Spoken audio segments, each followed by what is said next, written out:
Today on an all-new Dr. Phill. I kept a secret from my wife and my congregation. A pastor's fall from grace. I was using heroin and meth every day. You preached high. You used drugs in your children's bathroom. A wife's struggle to heal. Tell him the truth. The kids and I didn't deserve this. He hurt me. And an Olympian's painful confession. You did take performance-enhancing drugs. That's correct. So you lied.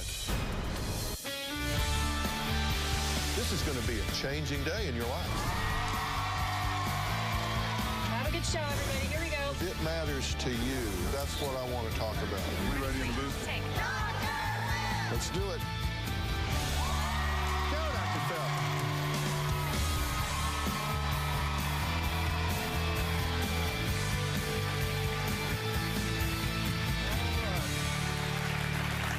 Well, as much as we hate to admit it, we've all told a lie at one point or another. True? Yes. Don't lie now. But what if you told one big lie and you constantly lived in fear that everybody would find out? The public might perceive you as someone who has it all, but deep down inside, you knew you were living a lie. Now, my first guest, Kim, is still reeling from the devastating truth her pastor husband, Brian, has been keeping.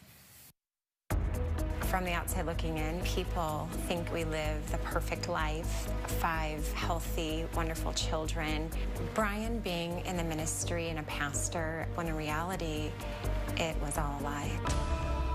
I kept a secret from my wife and my family and my congregation.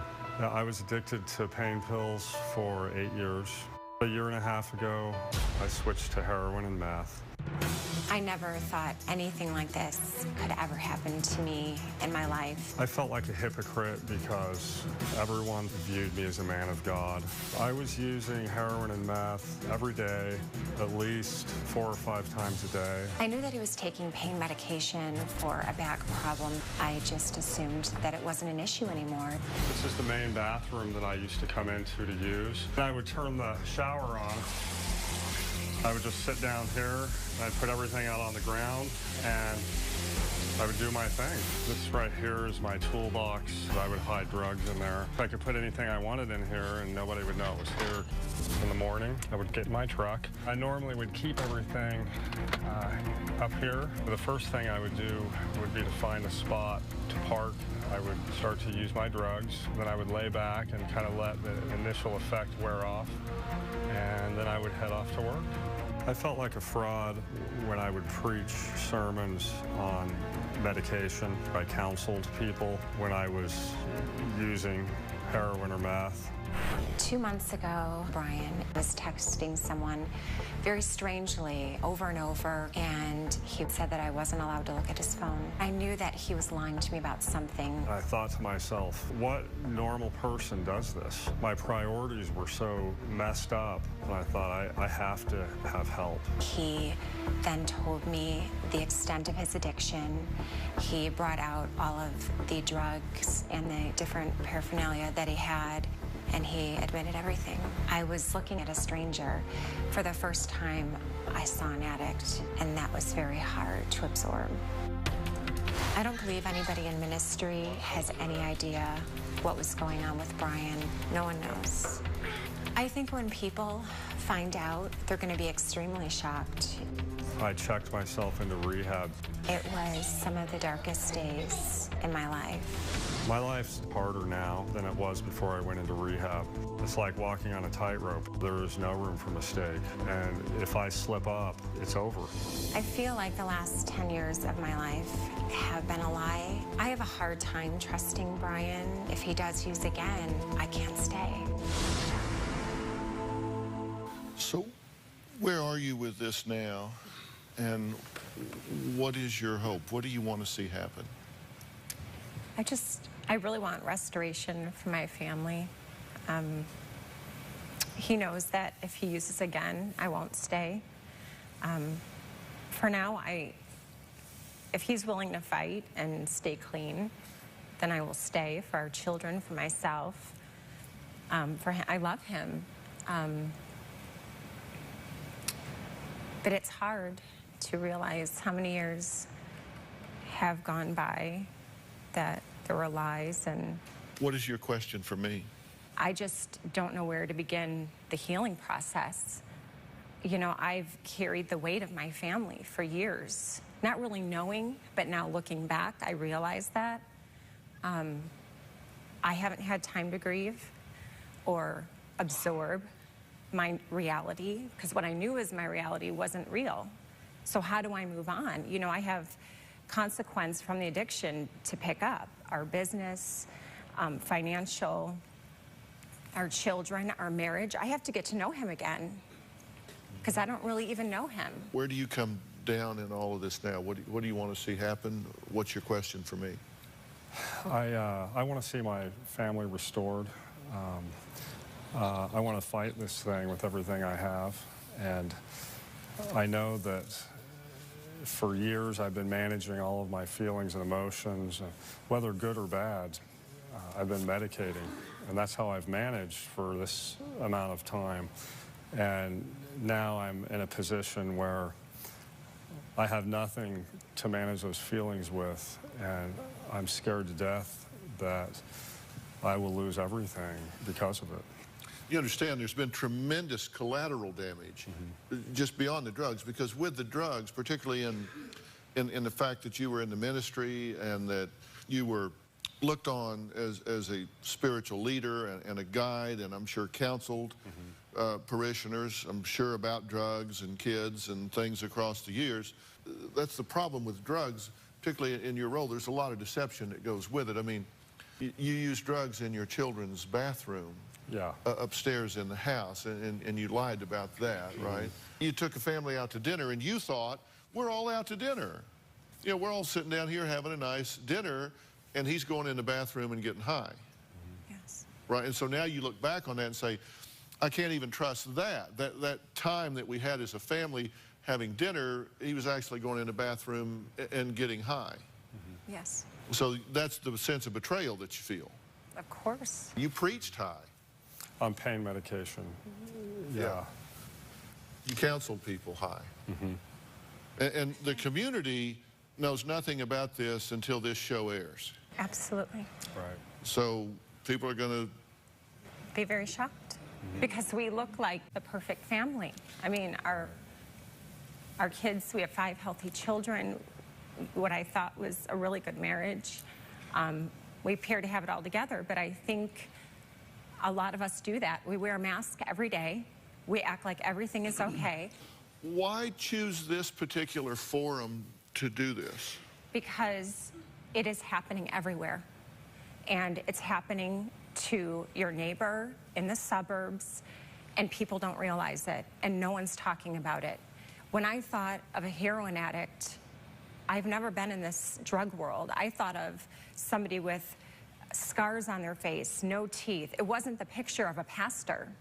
And that's the misconception that people are having. So you're wanting to use this situation Absolutely. to raise awareness with people that this happens in suburbia. It can happen anywhere. Yes. Any walk of life, anywhere. Okay. All right, next, what Kim and Brian's 15-year-old daughter now thinks about her stepfather. We'll be right back.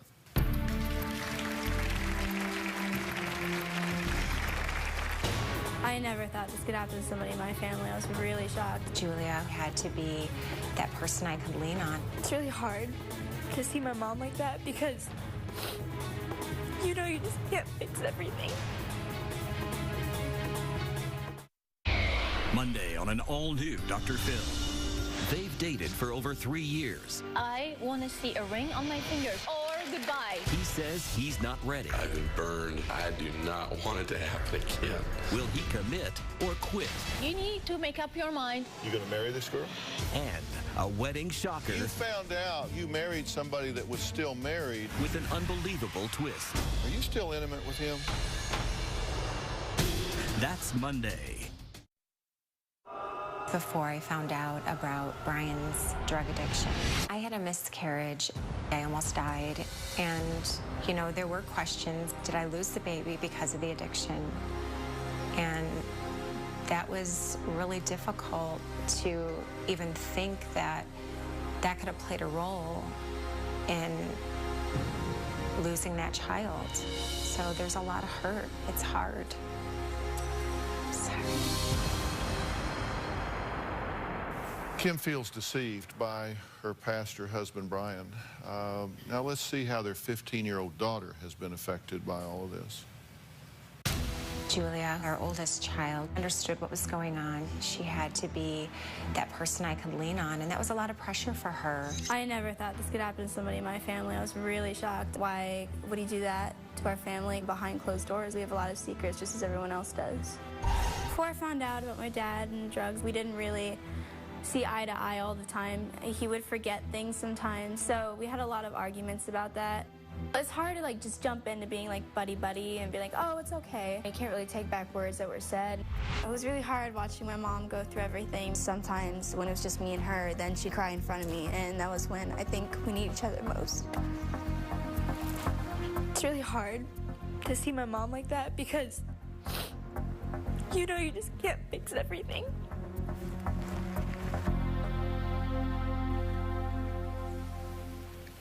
What's your reaction to hearing her talk about It's that? hard to watch. My kid's been really affected by this. Julia's the oldest, so she knew what a rehab was. My younger children don't really quite understand. He never expressed any differences in personality. It's not like they experienced this drug addict father and then he was gone. He sat down and played with them. He made dinner. He came home. It was... I wore a mask for years because I was scared. I was ashamed. I felt like a hypocrite. I was a hypocrite.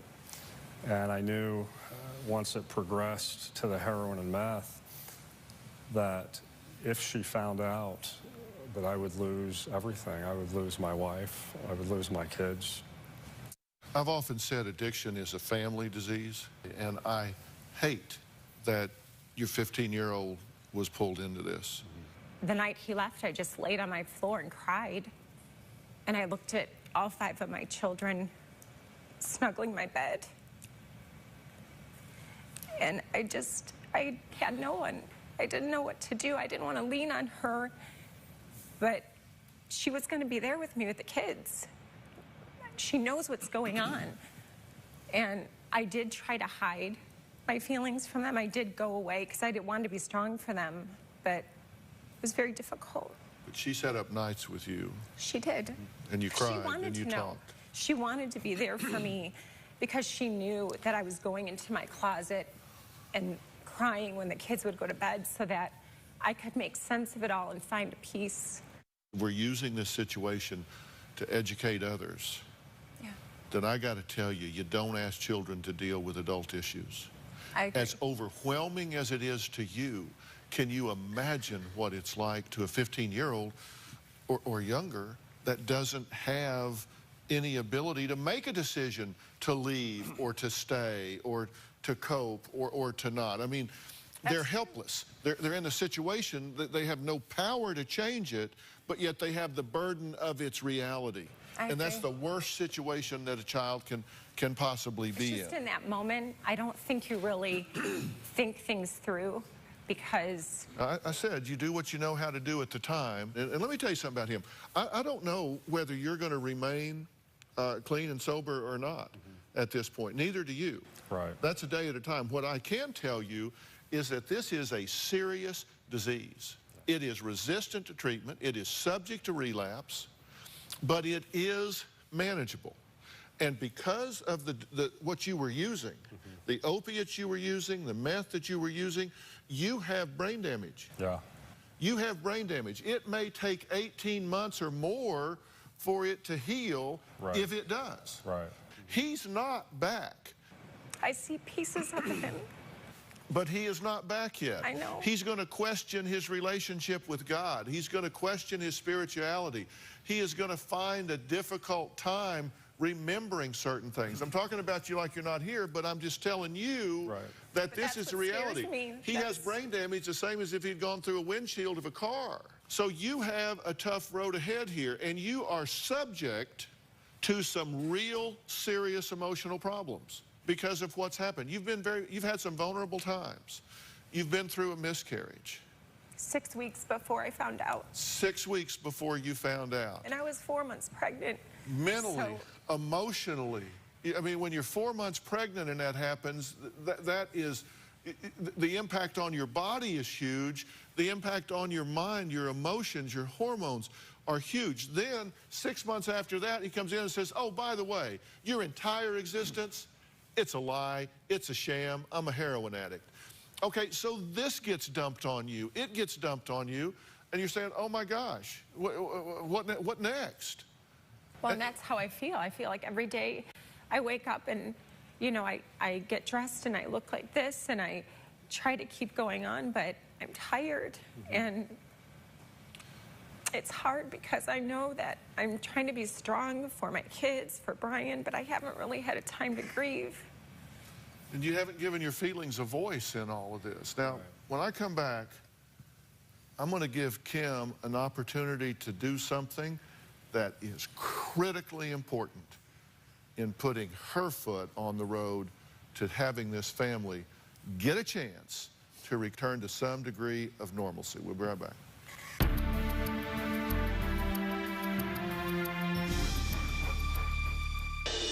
Every day right now is a challenge. I worry that Brian may use again. To say that I didn't think about it would be very naive.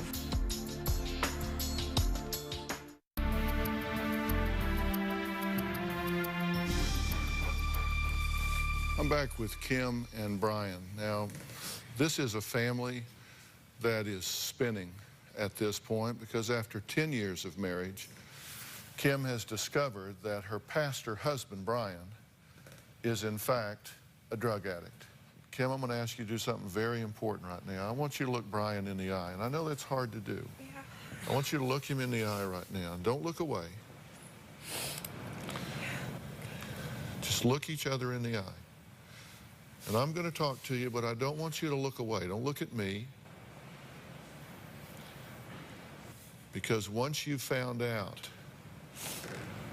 that the man you thought you married, the man that you thought was your light, rock, was an addict and a liar, you haven't really looked at him. Look at him now. Is that there's ever a chance to overcome this for real, then you got to deal with the truth. And you've got to tell him right now from your heart what this has done to you. Tell him the truth. Give your feelings a voice. Don't worry about his feelings and emotions. Give your feelings a voice. Look at him. Talk through the tears. Just give your feelings a voice. Tell him you have no idea what you did to me. You have no idea how hard it's been, how badly I've been hurt, how empty I feel, how alone I have felt, how much pressure I've had on me to care for our family. I feel like every day is a struggle. And I haven't had time to... I feel like I've lost myself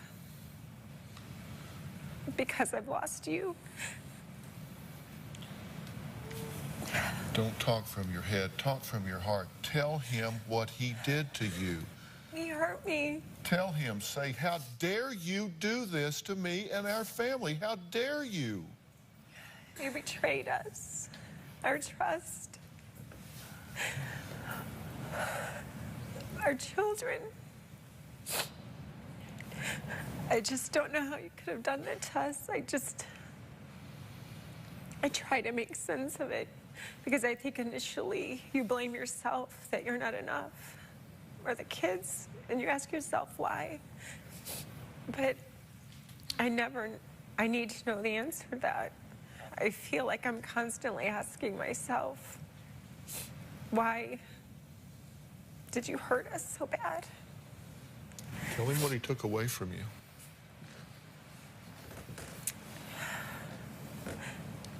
You took away.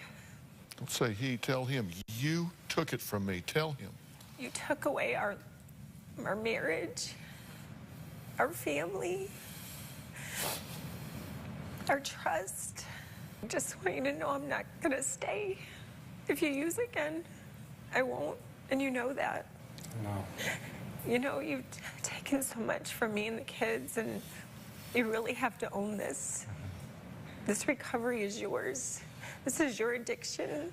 The kids and I didn't deserve this. I know.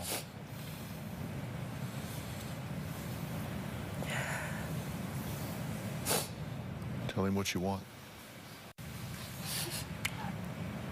I want to see the man that I married.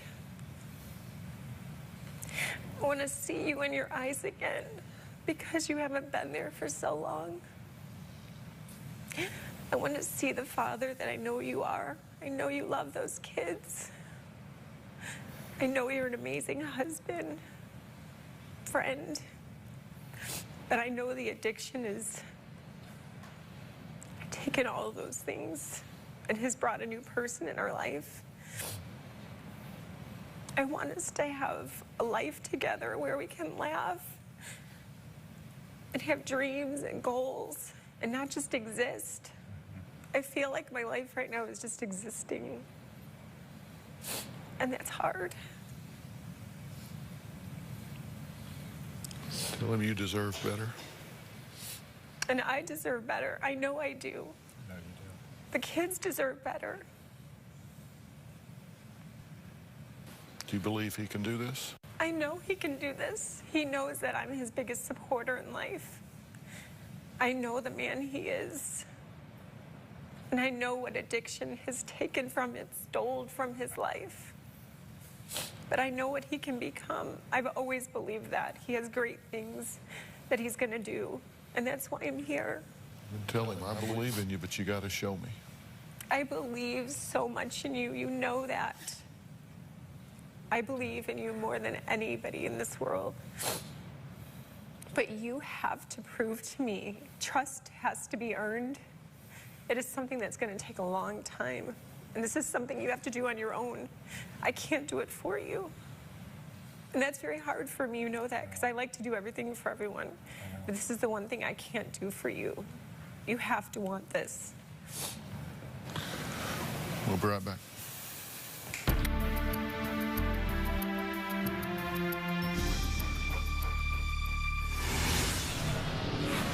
I am Marion Jones. People hailed me as one of the fastest women in the world. I had the fame, I had the fortune, I had everything, and I lost it all because I lied.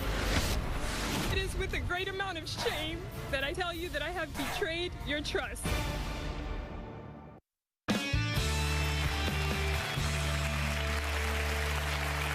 My next guest seemed to have it all, but her world fell apart because she chose to lie at a time when the truth mattered most. On the track, Marion Jones awed fans with her speed and superstar smile. In the 2000 Olympics, I became the first woman to win 5 medals in a single Olympic Games. People hailed me as one of the fastest women in the world. After the 2000 Games, I was definitely ranked as the best athlete in the world at that time.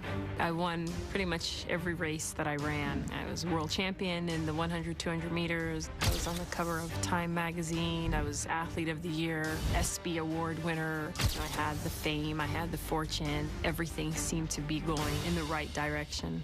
I had everything, and I lost it all because I lied.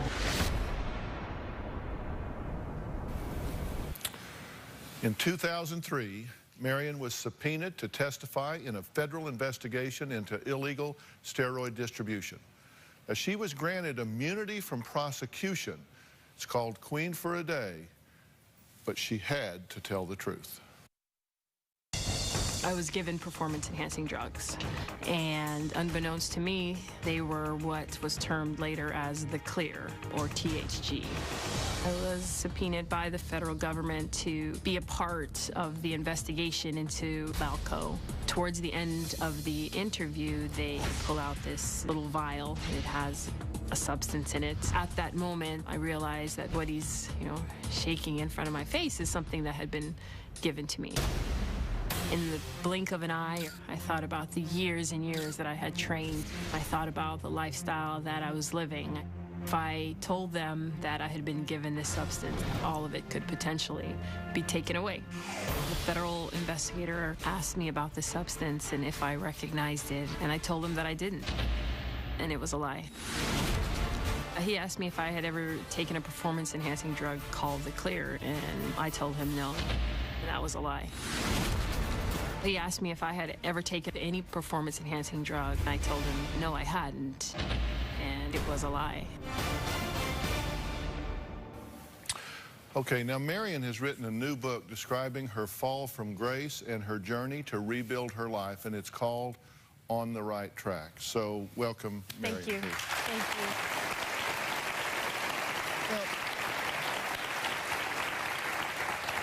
I probably should recuse myself from this interview because I have been a huge fan of yours for many years. Tell me why you decided at this point to do this book and talk about this, because it would be so much easier for you to just stay in the background on this, right, and live your life on a much smaller stage. Well, for a lot of reasons, I decided to write the book. For so long, my story was written for me. And I felt that I owed it to my family, I owed it to my fans, my supporters around the world to share with them, in my own words, my journey. Even bigger than that, Dr. Phill, I have 3 little kids at home, and I teach my kids, my husband and I want to be a living example to them, that once you make a mistake, your life is not over. It's what you do after that, and I wanted for them to see that I did not give up, that I continued to help people make better lives for themselves by looking at my story and hopefully seeing the struggles that I've been through and making it better for them. I'm a fan of the book, and I really recommend you read this book. It's not about athletics, it's about being a human being and finding that inner strength. But you talk about what happened in there. In your view, first off, you did take performance-enhancing drugs. That's correct. I was sitting in front of federal investigators in 2003, and they were showing me substances. They were pulling things out of their bag. I mean, this was in the span of an hour. And they shook something in front of my face, and I recognized it as something that had been given to me. But in that span of 30 seconds, I made the decision to lie because I didn't want to lose my reputation. I didn't want everything that came along with all of that, and so I decided to lie. Now, you had been given immunity. Mm-hmm. That's correct. They said as long as you tell the truth, whatever, you're going to walk out of here. Nothing can happen to you. Legally, correct. But you knew when you answered that question that your reputation, your medals, everything you'd worked for would go down in a split second. Would be gone. So they put you in a bind, so you lied. That's correct. And at the time that you first took them, they were giving you these performance-enhancing drugs, and you didn't know what they were. That's correct. Was there a time, and I know the answer to some of these, but I want you to have a chance to talk about this. Was there a time when you did become aware that you clearly were not taking a supplement, you were taking a performance-enhancing? Yes, in 2003, when the federal investigators showed me this substance, and I put it all together that what was in the news for months. I don't know if many people remember the Balco scandal and everything, all the athletes that were involved. That's when I realized that what was given to me was indeed this Clear that everybody had been talking about in the news. And you understand people are really skeptical about that. I understand. And they're very skeptical about it because you are obviously intelligent. Correct. You are a dialed-in, focused person. And they're skeptical that somebody would just come give you some unknown benign substance and you would take it and not know what it was. They're skeptical of that. And I understand that. But I would like people to understand is that this is not just a random person who, knocked on my door and said, take this. This is somebody whom I trusted. This is somebody who was in my immediate inner circle, whom I thought wouldn't do anything to harm me. And you thought this was flaxseed oil? That's correct. So at no time In your mind, did you ever believe that you were cheating? That's correct. So you didn't cross the finish line in the Olympics or anywhere and have that tarnished because in the back of your mind you thought, you know, I just won this race, but I had to cheat to do it. Nope. When I crossed the finish line in Sydney, I was overcome with emotion from knowing that I had trained hard, that I was blessed with an incredible amount of talent, and that's the reason for the celebration. At what point did you decide to come clean and tell the truth? Anybody who tells a lie and you have to tell more lies to cover it up. That's what a lie does. You have to tell more and more until it just gets out of control. By 2007, I had already had my first child. I was pregnant with my second child, and I knew that I couldn't carry it anymore, that I wanted to start fresh. So I decided to plead guilty to lying to federal investigators. We're going to take a break. We're going to talk about what it was like for Marion, because when she pled guilty, jail time was assigned. What was it like? We'll be right back.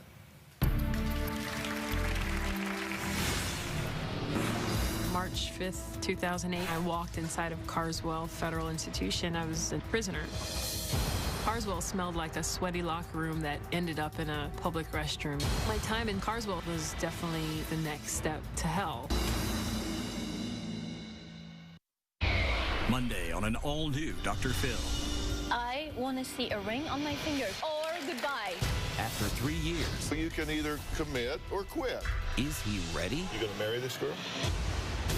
That's Monday. Marion Jones was once the world's top female athlete, a big winner at the 2000 Sydney Olympics. Now she's an admitted steroid user and convicted felon. And today she got the maximum sentence in a New York courtroom. It is with a great amount of shame that I stand before you and tell you that I have betrayed your trust. March 5th, 2008, I walked inside of Carswell Federal Institution. I was no longer Marion Jones as just a prisoner. One of the first things that I was required to do was a strip search.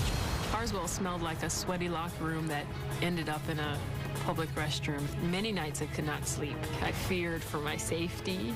The guards would come in several times a night, slamming the doors, just doing everything to try and break you. A month and a half into my sentence, my roommate wanted to pick a fight. When I tried to leave, she blocked me from leaving. So I defended myself. I kicked her, I hit her, I did whatever I could. Could be the fastest woman in the world and have a hard time trying to get out, and that's really what it came down to. The fight landed me in solitary confinement for over 48 days. My time in solitary was definitely the next step to hell, but when I had so much time to reflect on my life, I made a decision that I control what happens to me. You make mistakes, but it's what you do after the mistakes that ultimately you are hopefully judged by.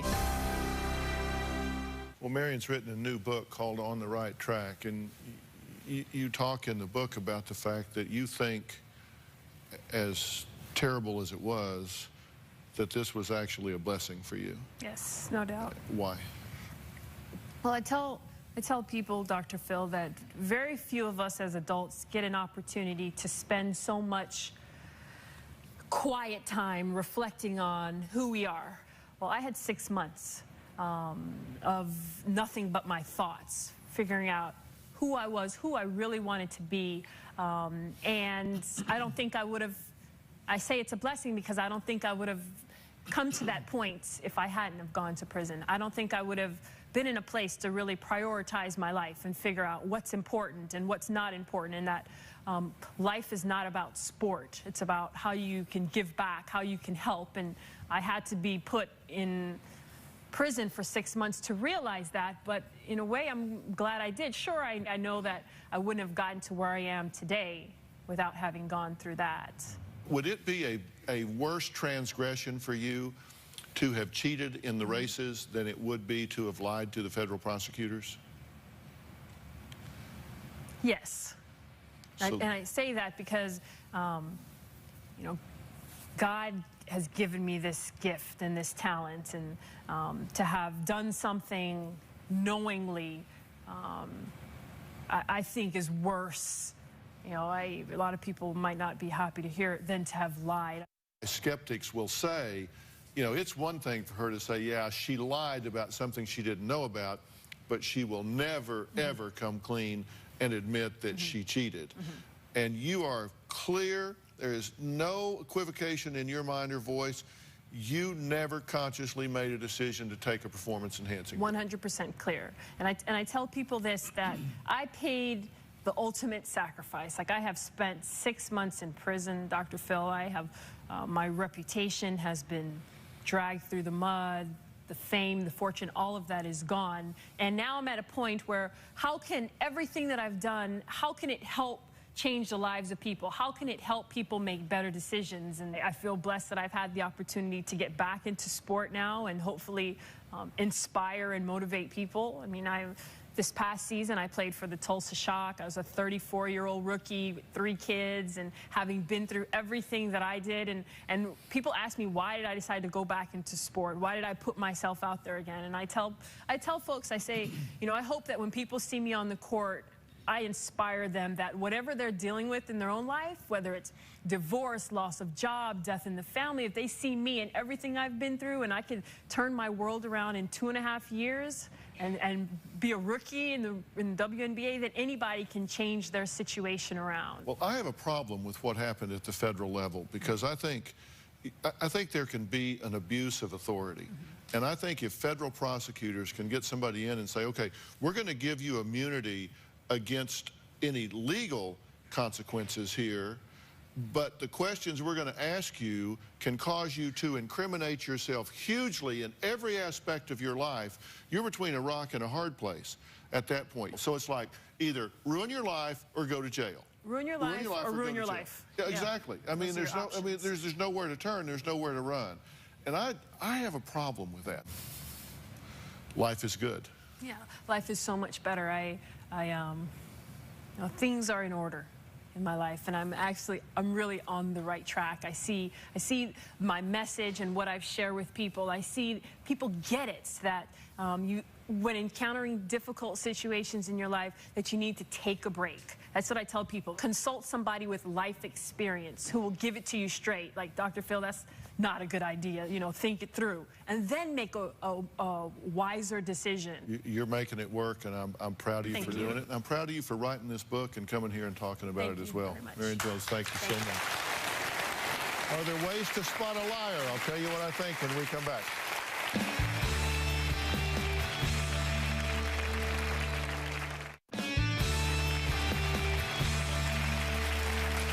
Talked a lot today about how a lie can destroy your life. But the question that everybody always asks me is, how is it possible to know if someone is lying to you? Do y'all think you can tell when somebody's lying to you? Do you really? If you think you can tell when somebody's lying to you, raise your hand. Okay, well, there are telltale signs that everybody hears about, right? There's even a show on TV now called Lie to Me, and they talk about all of these things. And one of the things they say is, and I say there's research about this, that too much or too little eye contact, like if somebody's staring at you like a dead trout, there's a good chance that they may be lying to you, or if they won't look you in the eye at the time. Overemphasizing details. If somebody is trying to really deflect and not get you thinking, then there are those that say, well, if they overemphasize obscure points that have nothing to do with it, they're trying to filibuster so you don't ask another question, bad sign. Fidgeting, you know, as the person you're talking to, all nervous and everything. You often see kids do this when they're telling a tale, you know, they're all over the place. There are those that say touching your nose. If somebody touches their nose, that means they're lying. And they have their lips pursed where they're kind of breathing real fast instead of in a relaxed way, that is a telltale sign of lying. And you'll see that all over the internet, all over research. But I got some news for you. There's not one study that suggests that those things help you predict when somebody's lying. And they do this simply by having somebody come in and lie and have people judge based on those. Then they have somebody come in and tell the truth and have somebody judge based on those. And they've never been able to show that you can find a liar any better by looking at those factors than any others. So when you go home and you're looking at your husband and he's fidgeting, it may just mean that he's wanting to go do something else while you're talking. It may not mean that he's lying. I'm just saying. We'll be right back.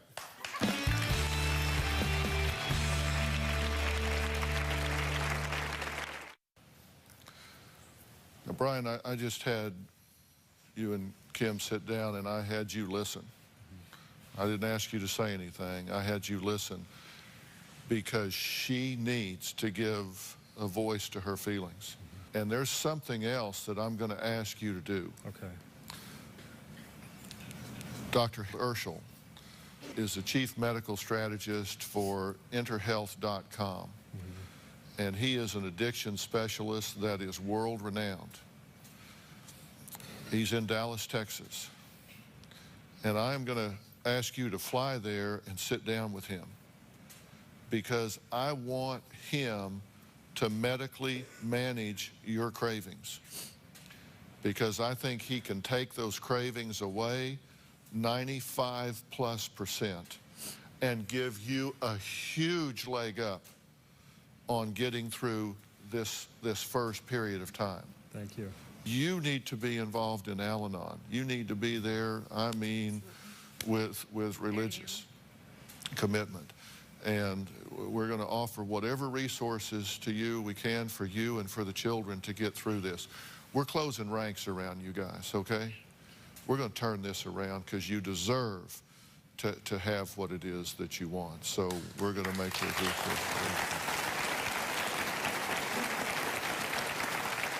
All right, I want to thank Marion Jones for being here today. Her new book, On the Right Track, is in bookstores now, and everyone in the audience is going home with a copy.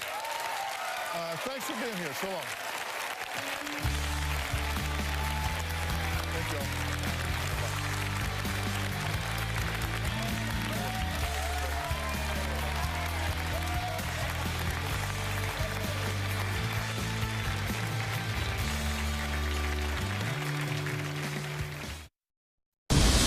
Today on an all-new Dr. Phill. They look like the perfect couple, but look, once you get behind closed doors, it's pure hell. Can be deceiving.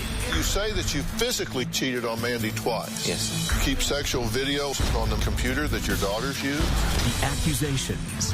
You are offended that she won't be sexually intimate with you, right? I keep telling her when she fixes that, I'll fix me. The arguments. You're a liar, you're a cheater, you're just nasty, you're just disgusting. The unanswered questions. You knew what was going on when you had a child with him. Well, I had an idea he's not entirely faithful. Plus, the most shocking admission of all. Most recent girl, Mandy doesn't know about yet. This is going to be a changing day in your life. Have a good show, everybody. Here we go. It matters to you. That's what I want to talk about. Are we ready in the booth? Let's do it. Now, Brett and Mandy appear to be like the all-American family living in any neighborhood USA. But more often than not, what happens behind closed doors can sometimes uncover shocking revelations. We appear to be normal on the outside. We do family vacations, go to the park with our kids. Once you get behind closed doors, it's pure hell. He's addicted to sex. He has to have it all the time. When he doesn't get it, he finds outside resources. Before I met Mandy, I got involved with a swinger club and went to a lot of social gatherings where there was hundreds of people in a hotel doing sexual things. I've had sex with between 60 and 100 women. He mentioned the swinger lifestyle. I thought he was joking. I just instantly felt repulsed. During her first pregnancy, I started to get back on the computer and get that desired. I learned from text messages that he had started talking to an ex and had stayed overnight at her house. One text was, "Hey Brett, I left my lube in your truck." He admitted that they fooled around in my truck a little bit. I, to my core, do not believe that. I think they had sex. Adult Friend Finder was one of the websites. You log on and then you're just clicks away from meeting people. Some of the women on there just want to chat. Some of them want nude pictures, nude video. They want cyber sex. I don't meet them. I get my stimulation from being wanted. So once I get to that point, then I move on, find another one. My visits to the site correspond with our moods here at home. He's being unfaithful. It's just not acceptable to talk to other women in a sexual manner. To me, he is a liar and a cheater. We have sex maybe twice a year. She uses my indiscretions as the excuse not to have sex. She states that if I loved her, I wouldn't talk to other girls. But I, in the same breath, say if you loved me, then you would give me what I need. It's really hard for me to be intimate and affectionate with him. I haven't been given a reason to stop. When you're not getting something at home, what do? You go out and look for it. If you don't have a car, you go out and buy one. You were commenting during the tape. What was it you were commenting on? I was just commenting on the way I looked in the camera. Nothing big. Nothing important. How'd you look? Like my dad. Looked like your dad? Yeah. It's interesting you were focused on how you looked. What'd you think about what you were saying? Well, to us, it's commonplace. We've been going through this for several years now, so. Is this commonplace to you? It's been going on for so long that, I mean, it really is part of our daily life. It really is. Is this your normal? Yeah. Tell me what your mindset is in coming here today. What's your objective? What's your goal? I'd like to get help for both of us. Help with what? Our relationship. My problems, her problems, our problems together. Do you have a problem? Yes. What is it? I look at sex in a way that's not correct. So you think it's wrong to do? So, yeah. Because you said, well, this is just commonplace. This is just my normal. Because, you know, I made a list. You say that you physically cheated on Mandy twice, right? Once with oral sex, and the other time you just kissed another girl. Mm-hmm. And that's all. Mm-hmm. You have frequent sex chats on the website daily. You trade nude pictures and videos with women online. So you get naked and tape this and share it with strange women online. Yes, I have, yes. And I use strange in two ways. One, you don't know them, and the other, that's really strange to me. You talk and text sexual conversation with women. You said you've had group sex, threesomes, you're a member of a sex club, you rented a hotel for a sex party. You talk to 4 or 5 women at a time online when you're with Mandy. I mean, at home, right? You keep sexual video and pictures on the main computer that your daughters use. So this has just become commonplace to you? Tell me what would upset you? It all upsets me. I just, well, you seem to kind of have accepted it. Like, I mean, it's just kind of... I just have kind of become numb to it because we've argued, we've fought, we've been to counseling, we've tried to tackle the problem. I've cried, I've begged. You know, to me, I've done everything I could do to try to get it through to him that this hurts me to my core. This makes me feel absolutely worthless, unloved, unrespected. You know, he's not grateful for the life that me and our children have given him. You know, so it's not just something that I want to accept, but I don't know what else to do. Well, you know, he kind of blames you for this. Oh, I know he does. He's blamed me for it since the first time I found him doing it.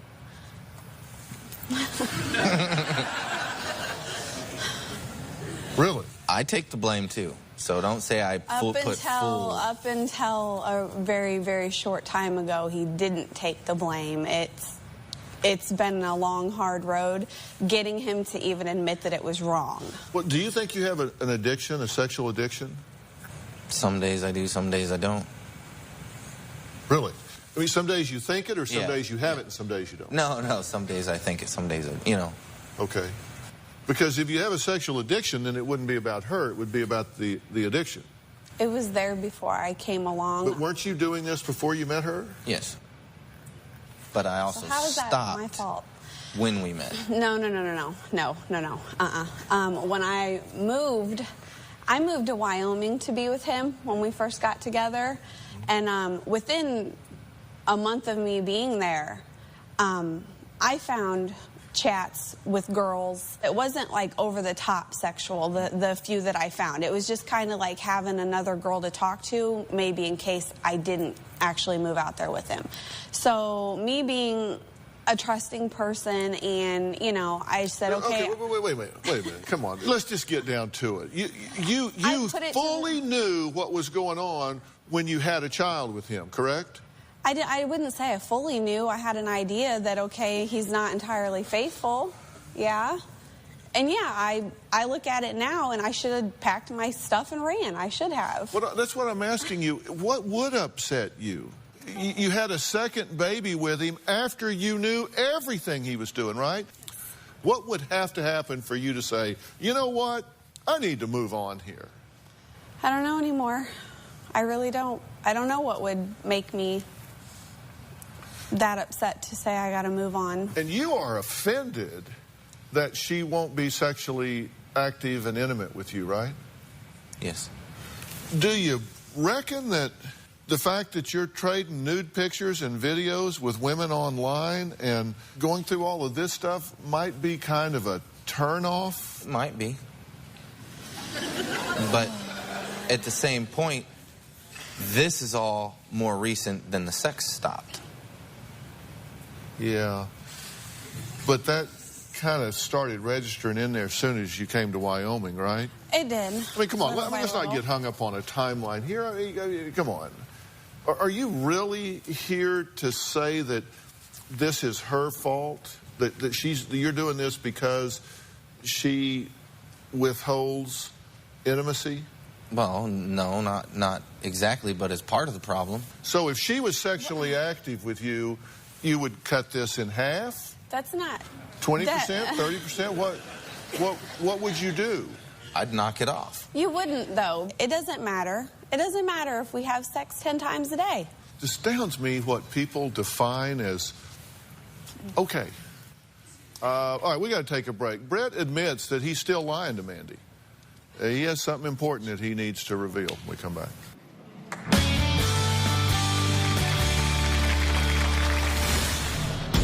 You got something wrong here, Phil. You're focusing all on me. Put a hidden camera in my house and come in there. Tomorrow on an all-new Dr. Phill.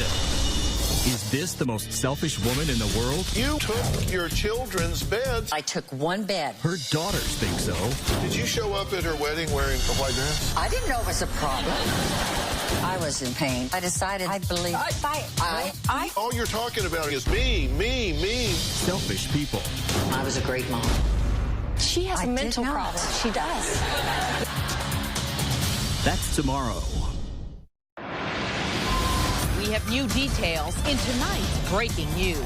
David Duchovny has entered a rehab center for sex addiction. Brinkley said she tried to help Cook, even attempting to find a rehab center for sex addicts. Jesse James, the latest high-profile hubby to reportedly enter sex rehab. Tiger Woods reportedly underwent treatment for sexual addiction. The golfer has been linked with at least 14 women.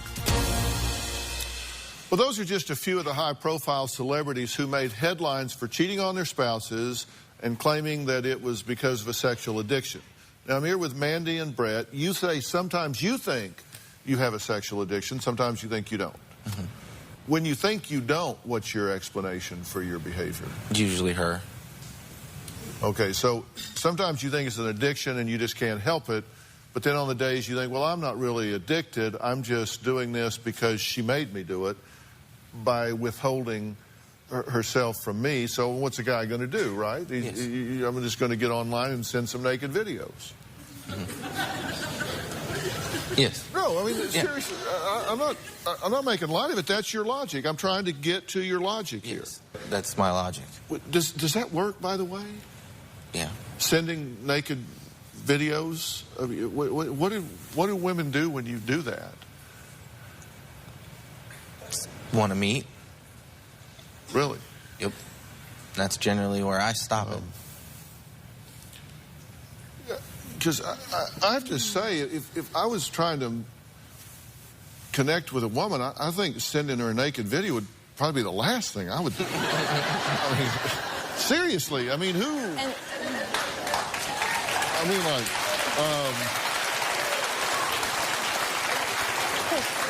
I think I'd want to keep that reality under wraps as long as I could.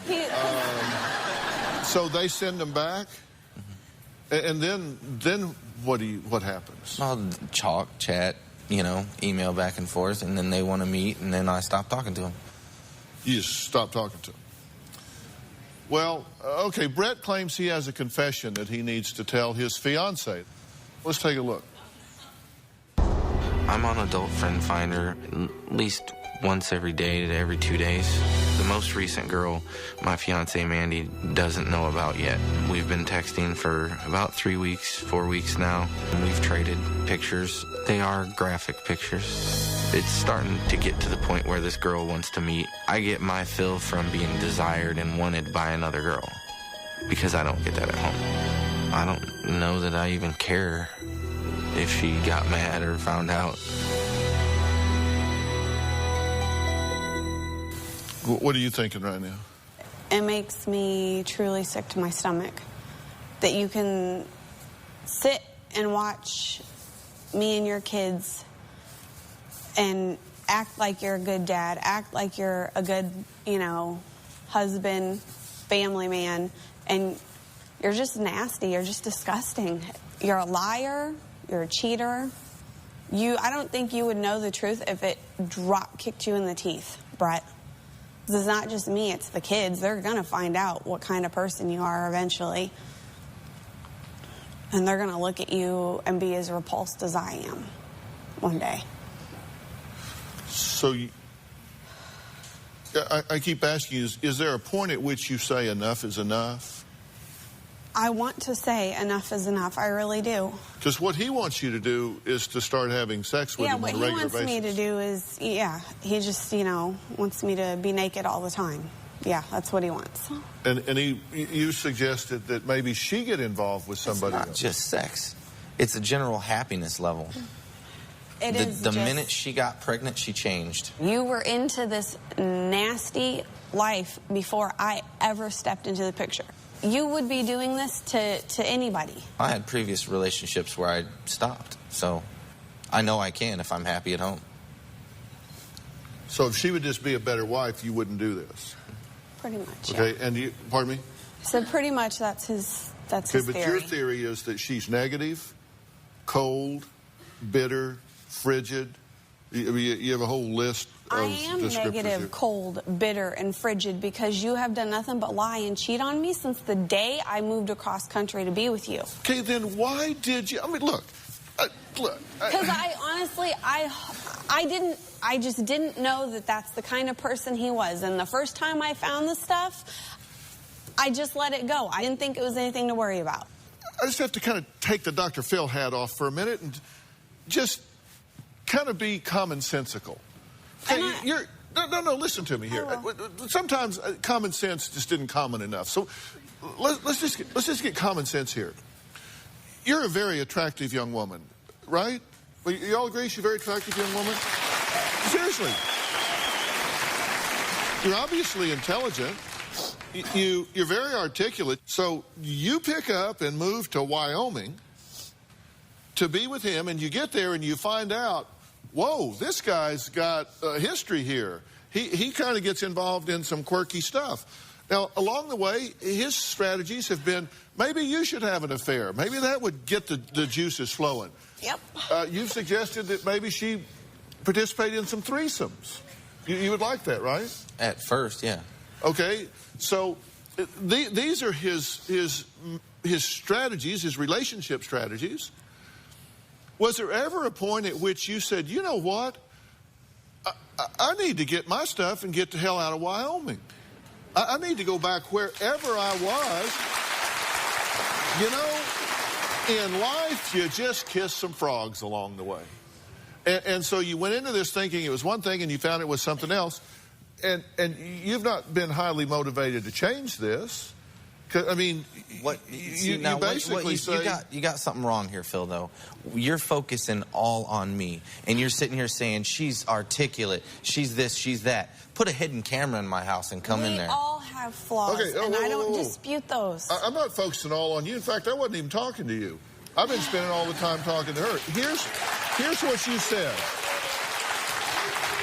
You said, and I quote, "I think I can stop, but I don't have a reason to stop, really. So why should I?" Mm-hmm. Okay?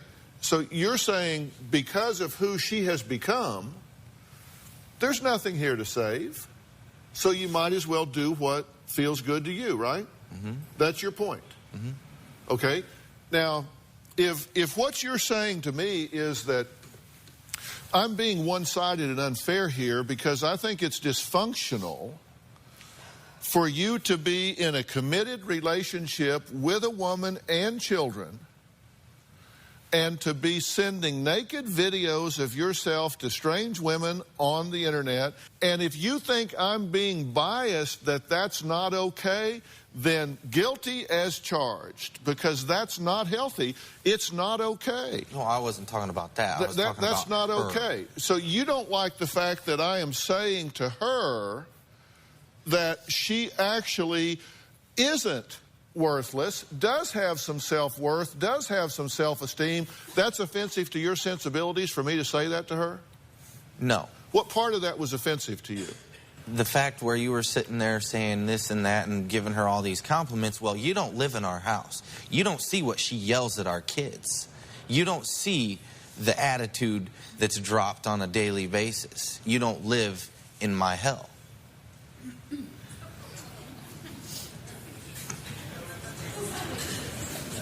No, I don't. You got to give credit where credit is due, and some throws over there too. Do you think? And I keep telling her, when she fixes that, I'll fix me.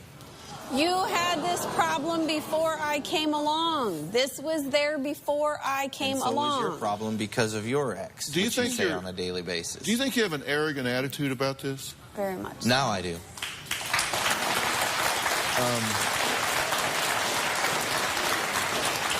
Listen, we got to take a break. Hold on. We're going to take a break, and then I'm going to talk about what I think needs to happen here. We'll be right back.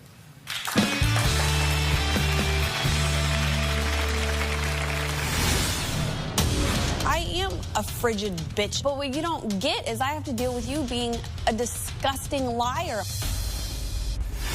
And later, if you knew that he was telling you the truth, would that help you? Yeah. He can sit with a qualified polygraph operator, or are you willing to prove you're telling the truth?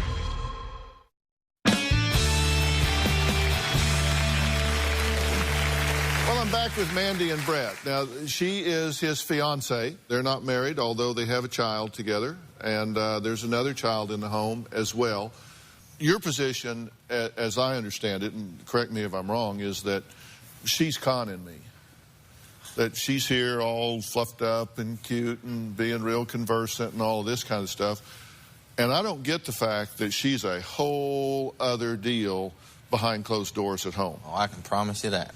It's not I'm conning, Dr. Phil. I am a frigid bitch at home. But what you don't get is I have to deal with you being a disgusting liar on a daily basis. You lie about this, you lie about money, you lie about everything. Nothing that comes out of your mouth is the truth, and nothing from day one has been the truth. Nothing. So why would somebody choose this particular way to be? Now, Dr. Gary Stolman is here, and he specializes in sex addiction. Dr. Stolman, thank you for being here, by the way. And thank you. Based on what we've been talking about here, does this modify? I know you've been through lots of history here. We've provided you with all kinds of background because you've been very forthcoming, as have you.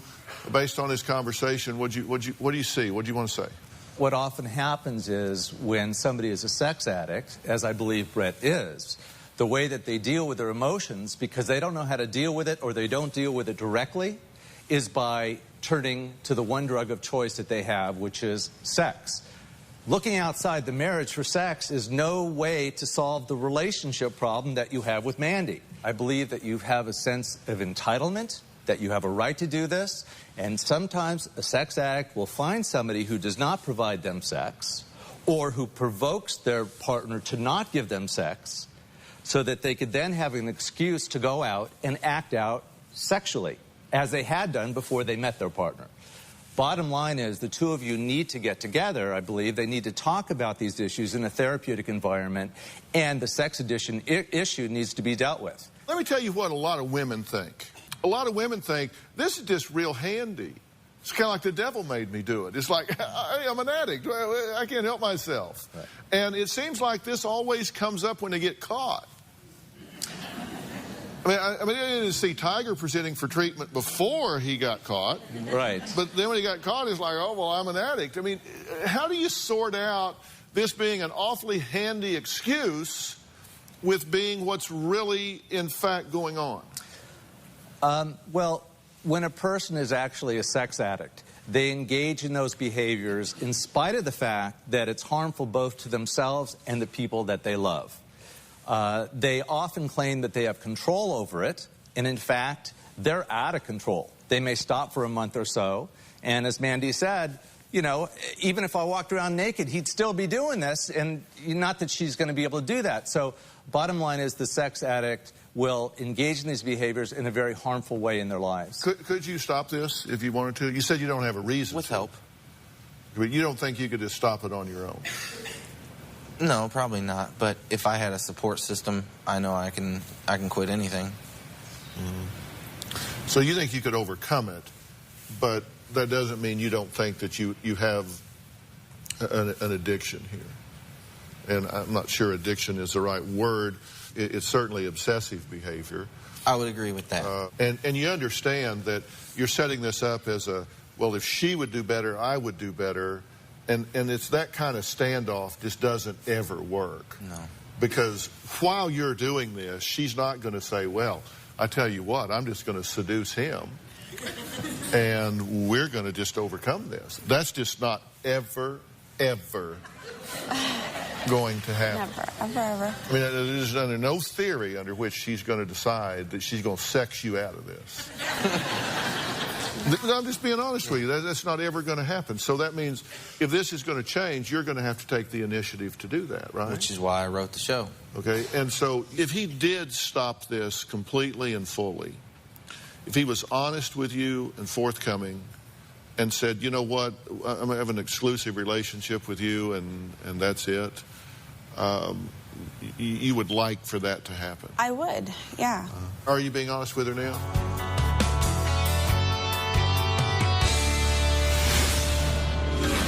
If you knew that he was telling you the truth, would that help you? Yeah. He can sit with a qualified polygraph operator, or are you willing to prove you're telling the truth?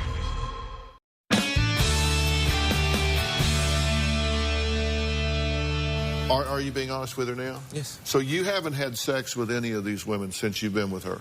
So in 4 years, other than the 2 times, once you said you had oral sex in the back seat of a car, truck, and another time you just kissed a girl. Yeah. But in 4 years, that's it. Yep. In 4 years, with all of this sexual stuff swirling around you, you've never actually had sex with somebody else other than the interactions you're talking about. Nope.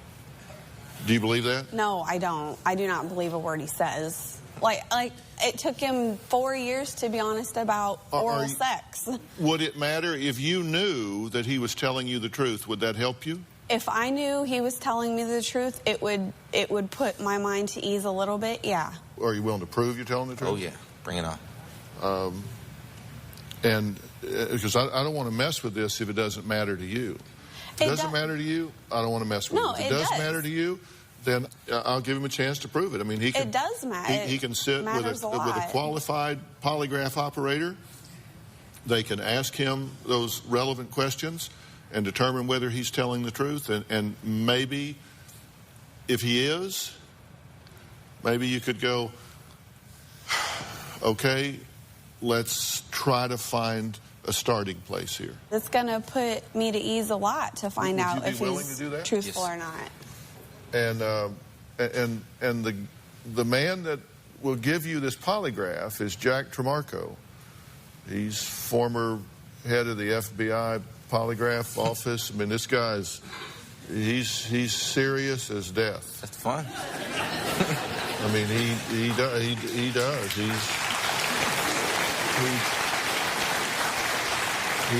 He drills down and figures out where things are here. So you're willing to do that? Yep. Jack, shall we adjourn and give you the opportunity to do this? Then we're going to reconvene and find out where we are, okay? All right. We're going to take a break and do that. We'll be right back.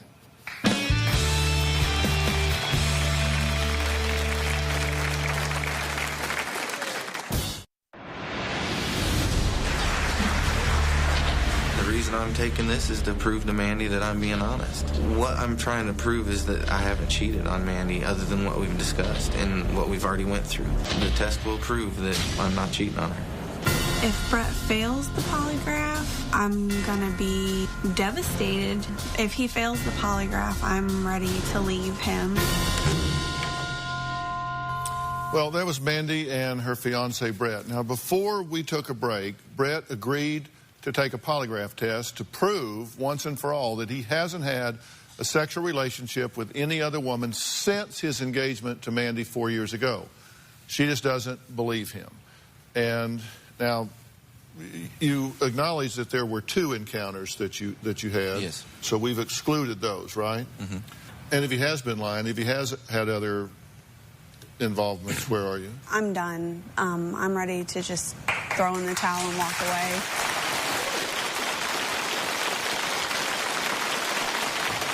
Now, for the last few hours, Brett has been taking a polygraph backstage with expert Jack Tremarco.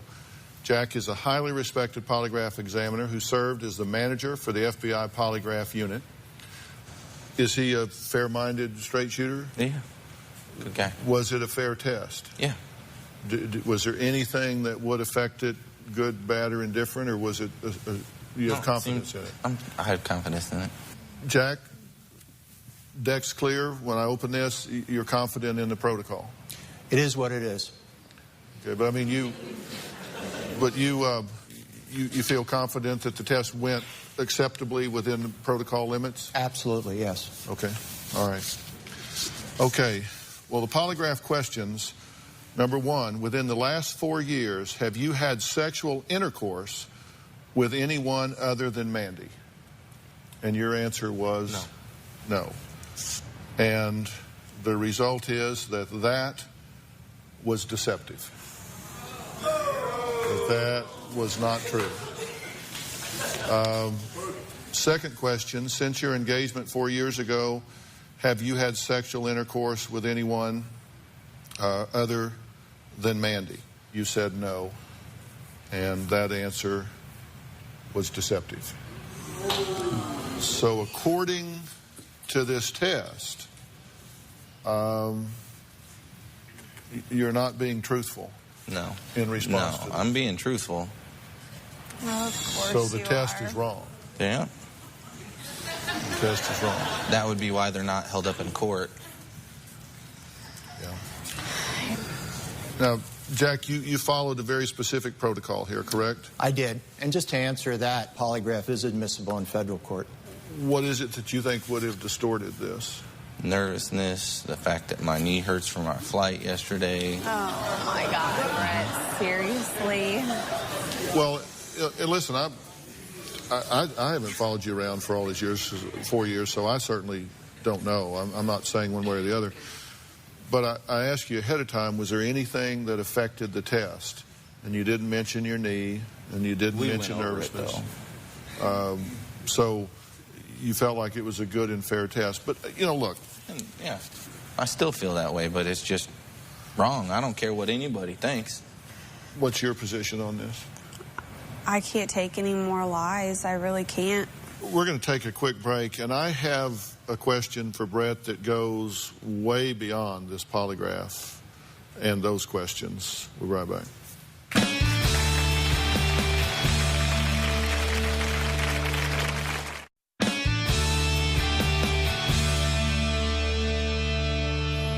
The question I've got for you is this. You know, I think that in everybody's life, everybody's situation, everybody's circumstance, there comes a point in time when all things wrong can be made right. This is one of those moments in time. If you're ever going to have a chance of healing this relationship, if you're ever going to have a chance of healing your patterns, it starts with the truth. It starts with candor. The truth is that in the last 4 years, you have had involvements. True? Nope. You're just, that's your story and you're sticking to it. Yep. If she wants to leave, I can look at my kids and say that I came here, I said the truth. I told her the texting that I've been doing recently. I've been forthcoming. I've done what I can. I've offered to go to counseling. If she still wants to leave, then that's her choice. And you get that this is really hard to believe because why wouldn't you? Yeah. If you've done everything else, why wouldn't you have had sexual intercourse with somebody? I mean, it's inconsistent with the highly sexualized behavior that you're doing elsewise. Why you would come up to that threshold and just stop? I mean, it defies common sense, right? Mm-hmm. A lot of things. I mean, you acknowledge that. Yeah. Understand that it does defy logic. Dr. Stolman, you're a specialist in sexual addiction. How important is it, either now or at some point, that Brett be completely honest with himself and perhaps a therapist, perhaps his fiance? I mean, at some point, don't you just have to get real about this? 100%. You know, we could lie to others, and oftentimes we lie to ourselves. And unless we are really honest with ourselves about what's going on within ourselves, there's no chance for healing. And oftentimes, if there are things that may be acted out in a sexual way, it takes something like a polygraph, though you may disagree with the results. It takes something like losing a spouse, though you may say it's her fault.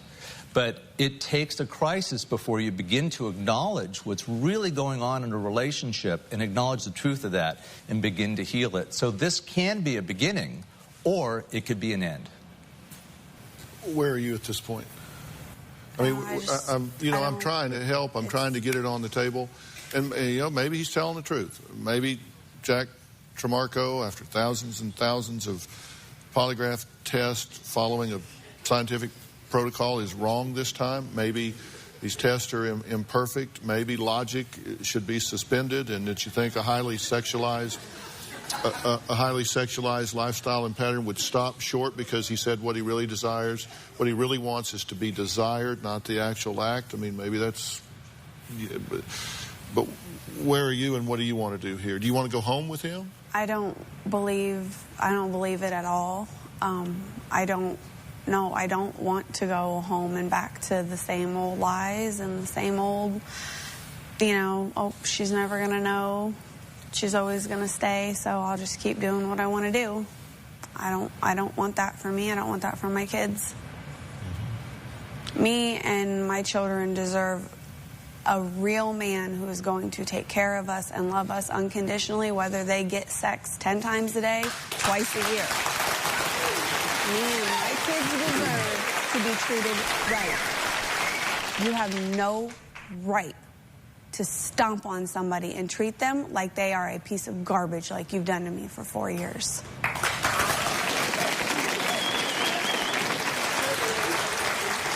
Tell me what you want to see happen at this point. Well, I guess the ball's kind of in her court. What I would like is to get some help. And so that way we can actually look at our kids and say we gave it everything. I did try my hardest. I've read every book known to man about how to fix you and fix us. I've watched every Dr. Phill episode I possibly could to try to fix us. I've done everything I could. But I'm not going to be happy and smile and laugh and giggle and kiss you and hug you and love you all the time when you will not stop cheating and lying. It's never going to happen. Never. If you don't stop and if you don't get real and take responsibility and quit lying, nothing is ever going to change. Ever. Well, this is that point. If you're lying, you need to say it, you need to own it, and the minute you do, then you're taking the first step to getting better in your relationship and in your life. But I don't want you to say something that isn't true. I don't want you to tell me what I want to hear. But if you're lying, you need to admit it. You've come this far. You've drugged me halfway across the country to, you know, talk on national television about our problems. Why would you stop here? Why would you not just be honest? Because I'm not lying. Okay. So full of it, all right. Brett. Well, and you may be right. Listen, I'm not judging it because I mean, logic tells me that you are. Logic tells me that you are. I will tell you this: whether you ever have a future with her or not, you have written to me, you have asked for help, and I feel like I have given you every opportunity today. Tried to give you a wake-up call here. I've tried to get you to own this situation, and I think you're not doing it. I think you have an arrogant attitude. I think you're very smug about all of this. Even if you're telling the truth, a sincere attitude would be very different. And I'm disappointed to see that. But I've done everything I can to help you. I got nothing else to offer you here. I will offer you, in concert with Dr. Stolman, in helping us to identify the specific resource that has the expertise to address this situation for you. I will make that resource available to you. I hope and pray that you will avail yourself of it. Because one of the things we know about addiction is that people continue to do it even in the face of the reality that it's damaging their life. And this clearly is damaging your life, right? I mean, it's just, will you take the help? Yes. If I make those arrangements? Because I will. I'll have our people start that immediately. For you have a serious decision to make here, and I think you should weigh it very carefully, but I don't think you have trust for him. I think the last 4 years predict the next 4 years. There's a point at which you got to say enough is enough. Yep. And I'm going to make resources available to you to help you navigate that terrain as well, because your self-esteem has been damaged, you've been damaged, and I think you need to really, really visit what your future holds here. I agree. We'll be right back.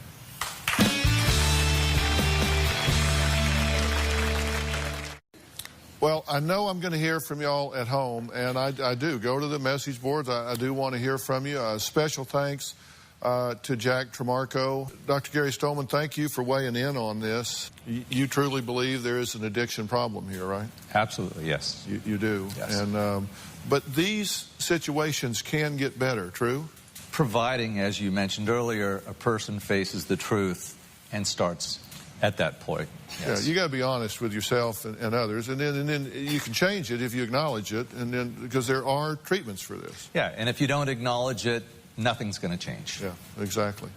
For more information on today's show, you can go to drphill.com. You can reach me on my blog or Twitter. I'm going to have a link to Dr. Stolman as well. He specializes in this and is the best of the best. It isn't all he does, but he specializes in this, and I'm a big fan of yours and what you do. So I'm going to have a link on the website to Dr. Stolman as well. Thanks for being here. So long.